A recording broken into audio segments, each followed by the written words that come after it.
सांवली लड़की की कहानी, शिक्षा प्रेरित कहानी। अंगूठी पहनाई जा चुकी थी। अब सभी लोग खाने की प्लेट लेकर अपना अपना कोना पकड़ चुके थे। नेहा अब अपनी सहेली और होने वाली जेठानी और नंद के साथ सिमटी सुकड़ी बैठी हुई थी। इधर उधर की बातें चल रही थीं।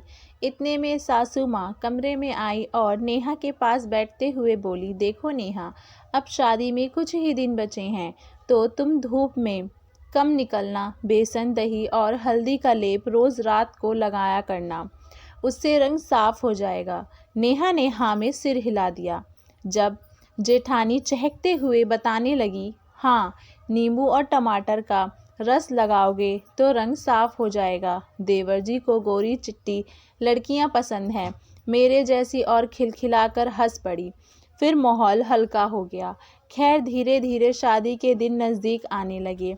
जब तक ससुराल से फ़ोन आता तो कहते घर में रहना, ऑफिस से जल्दी आने और धूप में कम निकलने की हिदायत मिलने लगी। आकाश भी जब फ़ोन करता तो अधिकतर उसके सांवलेपन को लेकर छेड़ दिया करता था। तब कभी सीरियस होकर कहता, नेहा, मुझे तुम्हारे सांवलेपन से कोई शिकायत नहीं है, मगर मम्मी की अरमान है कि उनकी बहू मिल्की वाइट हो। अब भाभी तो हैं, तुम थोड़ी सांवली हो तो वो रोज़ टिप्स देती हैं। मान लो ना, आखिर खूबसूरत तो तुम ही दिखोगी। नेहा जवाब देना तो चाहती थी, मगर मम्मी की हिदायत की वजह से चुप रह जाती। अपनी चिढ़ मम्मी पर निकालती तो मम्मी कहती, अरे, इतने बड़े घर से रिश्ता हो रहा है सिर्फ इसलिए कि तू बैंक में नौकरी करने लगी है, वरना एक साधारण मास्टर की बेटी की शादी कभी हो पाती क्या वहाँ? तू देख, वो रईस लोग हैं, बड़े लोगों के बीच उनका उठना बैठना है, सोसाइटी मेंटेन करते हैं वो। तू किस्मत वाली है कि तेरे ऐसे रंग रूप के बाद भी उन्होंने तुम्हें चुना है। फिर नेहा चुप हो जाती। उसे भी लगता कि मम्मी ठीक ही कह रही हैं। सोचती कि बदलते वक्त के साथ सब कुछ ठीक हो जाएगा, लेकिन जैसे जैसे दिन नज़दीक आने लगे, सासू माँ और आकाश का ये प्रेशर बढ़ने लगा। नेहा ये सब इग्नोर करना तो चाहती थी, मगर कर नहीं पाती। फिर खुद में ही अंदर वे चिढ़ने लगी। जो रंग खिलना चाहिए था लगने के बाद, वो और मुरझाने लगा। शादी के एक सप्ताह पहले आकाश का जन्मदिन था। आकाश ने पार्टी में नेहा को भी बुलाया था। सासू माँ ने पहले ही फ़ोन कर समझा दिया था कि पार्लर होते हुए पार्टी में आए। माँ ने भी भाई के साथ पार्लर भेज दिया। नेहा जब पार्टी में भाई के साथ पहुंची तो उसे देखते ही सासू माँ लाल पीली होने लगी। बड़ी बहू को बुलाकर कहा, ले जाओ इसे बाथरूम में और अपने मेकअप से तैयार कर दो।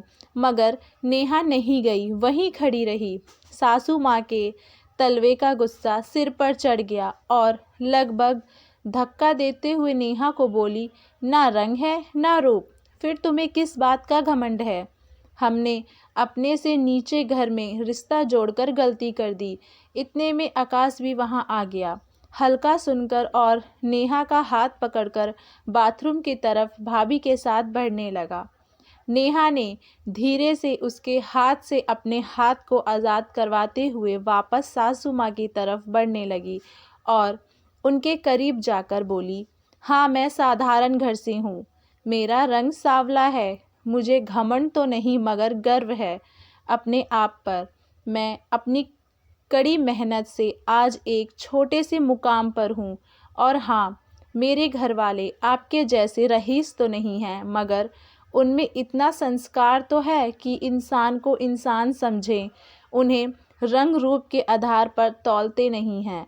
और आकाश, खैर, तुमसे कोई शिकायत नहीं है, क्योंकि तुमने बचपन से ही यही देखा है कि औरतें सजावटी सामान हैं, तो उनका वेल डेकोरेट होना लाजमी है। कहते हुए उसने अपनी अंगूठी निकालकर अपने होने वाले सास के हाथ में थमा दी और भाई का हाथ पकड़कर हॉल से बाहर निकल गई।